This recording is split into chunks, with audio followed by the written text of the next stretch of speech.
Automobile की जानकारी पाने के लिए क्लिक कर दीजिए इस लाल कलर के सब्सक्राइब वाले बटन को और बेल आइकन को भी जरूर क्लिक कर दीजिए नोटिफिकेशंस को सबसे पहले पाने के लिए। नमस्कार दोस्तों, मैं हूं आपका दोस्त चेतन बोला और आज हम जो डिस्कस करने जा रहे हैं, काफी लोगों का डाउट रहता है कि सीसी क्या होता है, हॉर्स पावर क्या होता है, टॉर्क क्या होता है। ये तीन चीजें बहुत ज्यादा डाउट क्रिएट करती है, मेरे दिमाग में बहुत ज्यादा डाउट क्रिएट करती है, मेरे को नहीं पता इन सब के बारे में।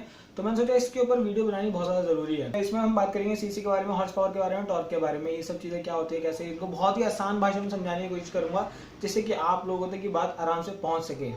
तो देखते रहिए इस वीडियो को, आपको बहुत कुछ जानने को मिलेगा इन सब के बारे में। और आपने अब तक चैनल को सब्सक्राइब नहीं किया तो पहले जल्दी जल्दी इस चैनल को सब्सक्राइब कर दीजिए और इसे अपने दोस्तों के साथ शेयर कर दीजिए जिससे कि उन्हें भी पता चले सीसी, हॉर्स पावर, टॉर्क क्या है।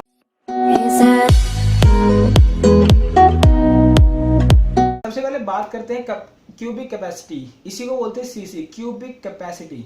इसको आप बहुत ही मोटे तौर पर लेना चाहे तो आप कितना बड़ा इंजन है उससे बता सकते हैं। मतलब जितना बड़ा होता जाएगा इंजन उतना बड़ा आपका सीसी होती चली जाएगी।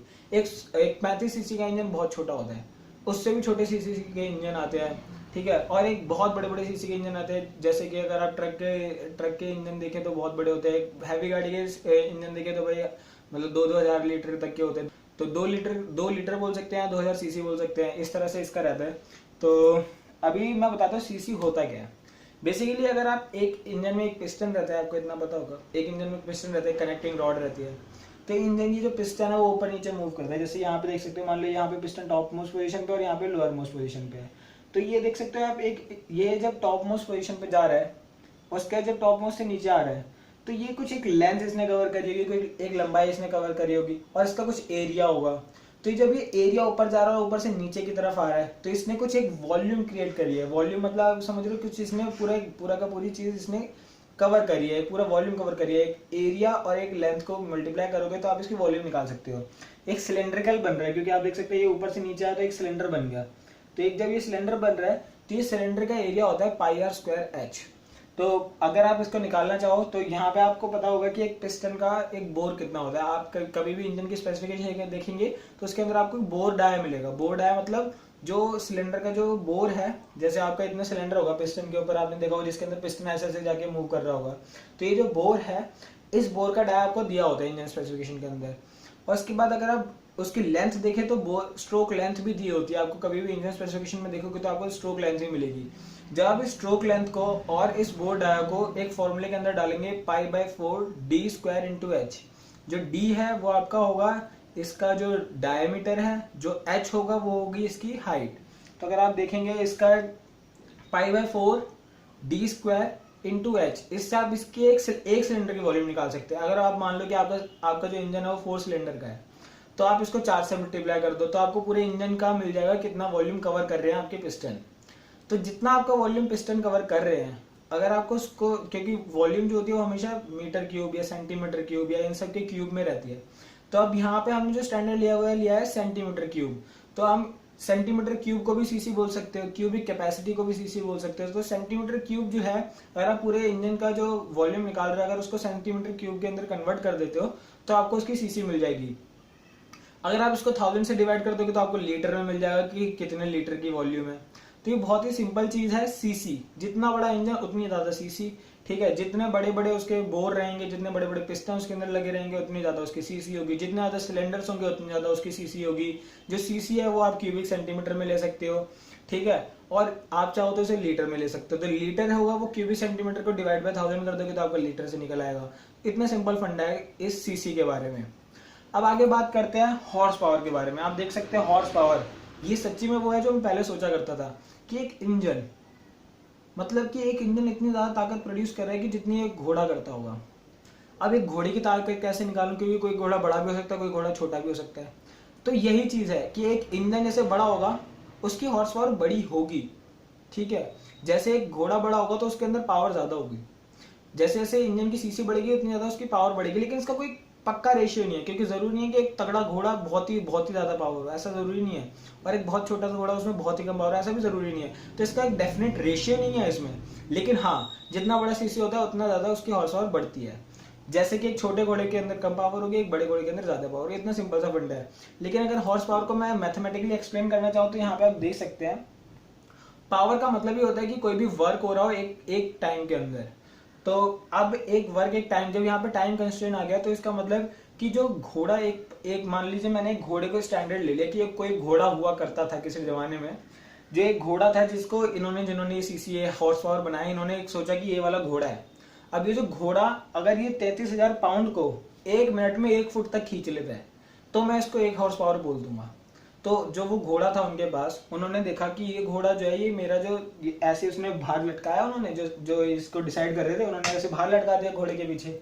अब जब घोड़ा चला धीरे धीरे आगे तो उसने 1 मिनट के अंदर 33,000 पाउंड, जो 33,000 पाउंड है ये एक वेट की वजन की यूनिट है, तो 33,000 पाउंड मान लो कुछ वजन है, ठीक है, जो इतना वजन उसने 1 फुट तक चला दिया 1 मिनट के अंदर। घोड़े के अंदर इतनी ताकत है। तो इसका मतलब कि अगर आपकी गाड़ी के अंदर 1 हॉर्स पावर है तो आपकी गाड़ी 33,000 पाउंड को, 33,000 पाउंड मतलब कुछ वजन को वो 1 फुट तक 1 मिनट के अंदर खींच देगी। तो इससे आप मतलब जितनी ज्यादा हॉर्स पावर होगी उससे आपको ये पता चल जाएगा कि एक गाड़ी कुछ वजन को कितनी देर में खींच सकती है, कितनी जल्दी उसको उठा सकती है। अब खींचने के लिए तो भाई बहुत ज्यादा भी खींच सकते हो, लेकिन अब उसको टाइम अगर ज्यादा लगे तो उस हॉर्स पावर का क्या फायदा। तो वो हॉर्स पावर का मतलब कम है। अगर उसको टाइम कम लग रहा है और उससे ज्यादा वजन वो उठा ले रही है तो इसका मतलब उसके अंदर पावर ज्यादा है। तो कुछ इसी तरह का फंडा है कि भाई जितने जल्दी उस एक वजन को तो उठा लेगी, लेकिन जितनी जल्दी उठाएगी उतनी ज्यादा हॉर्स पावर। ठीक है, मान लीजिए अगर मैं बात करता हूँ बोलेरो की और एक मैं बात करता हूँ मारुति 800 की। मान लीजिए कि हॉर्स पावर मतलब कि मैंने चेक करनी है तो मैंने दोनों के अंदर 33,000 पाउंड रख दिया, मतलब कोई भी वजन रख दिया। मान लो मैंने 10 लोग उसमें उठाए, 10 लोग उसमें उठा दिए। अब अगर मान लीजिए 800 ने जल्दी उठा लिया, जल्दी खींच लिया उन 10 लोगों को, तो 800 के अंदर हॉर्स पावर ज्यादा है। लेकिन अगर उसने मतलब जो आपकी बोलेरो है, बोलेरो ने आपके 10 लोगों को नहीं खींच पाया उतनी जल्दी, तो उसका मतलब समझ लेना कि बोलेरो में हॉर्स पावर कम है।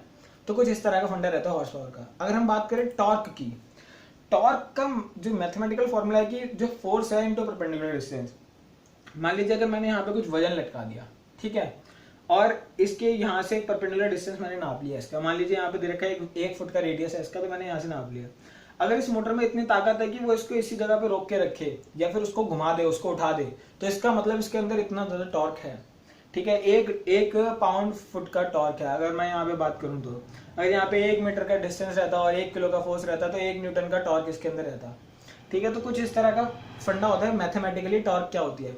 लेकिन अगर मैं बात करूँ गाड़ी के अंदर, तो आप देख सकते हैं यहाँ पे कुछ कंबशन होता है इस पिस्टन के ऊपर, तो इधर कुछ फोर्स जनरेट होती होगी इस पिस्टन के ऊपर। जो ये फोर्स है, ये फोर्स आपकी ट्रेवल करके इधर आ रही है, आप देख सकते हैं इधर फोर्स जो आ रही है, और इसके अंदर यहाँ पे कुछ परपेंडिकुलर डिस्टेंस है यहाँ से यहाँ तक। तो इस परपेंडिकुलर डिस्टेंस इंटू फोर्स से आपको टॉर्क मिल जाएगी। लेकिन आप इसको कैलकुलेट नहीं कर सकते क्योंकि आपको पता नहीं कितनी ज्यादा फोर्स आ रही है अंदर, तो आप देख नहीं सकते इंजन के।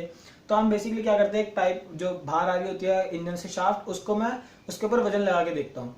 अगर उस वजन को वो उठा लेती है इसका मतलब उसके पास टॉर्क उतनी है। इसके अंदर कोई टाइम का कंस्ट्रेंट नहीं है, जैसे हॉर्स पावर में होता था कि टाइम भी चाहिए, इसके अंदर हमें टाइम को नहीं देखना होता। इसमें हमें देखना होता है कि हाँ वो उठा पा रही है कि नहीं उठा पा रही है। मान लीजिए मैंने 100 लोगों को लटका दिया एक गाड़ी के ऊपर, अगर गाड़ी चला रही है तो हाँ उसके अंदर अच्छा खासा टॉर्क है, जो टॉर्क हमारा निकाले कैलकुलेशन के बाद, हाँ उसके अंदर टॉर्क है। लेकिन अगर वो नहीं उठा पा रही, उठा ही नहीं पा रही, खींचे जा रही, उठा नहीं पा रही, टायर ही नहीं घूम पा रहा उसका, तो इसका मतलब उसके अंदर टॉर्क ही नहीं है।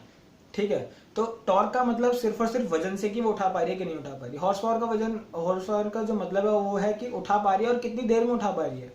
और सीसी का मतलब है कि जितना बड़ा इंजन उतनी ज्यादा सीसी। जो हॉर्स पावर और टॉर्क है ये दोनों एक दूसरे से रिलेटेड रहते हैं एक फॉर्मूले के थ्रू। धन्यवाद दोस्तों, अब मुझे लगता है कि आपको बहुत कुछ समझ में आया होगा सीसी, हॉर्स पावर और टॉर्क के बारे में, क्योंकि मैं बहुत ज्यादा डाउट्स में रहता था इस सब के रिलेटेड। तो चाहता था कि आप लोगों को भी समझ में आए। अगर आपको अभी कोई सवाल या सुझाव है तो मुझे आप प्लीज कमेंट सेक्शन में लिख के दे सकते हैं। अगर आपको कुछ भी समझ में ना आया हो तो प्लीज कमेंट सेक्शन में लिखिए, मैं उसको जल्दी से जल्दी समझाने की कोशिश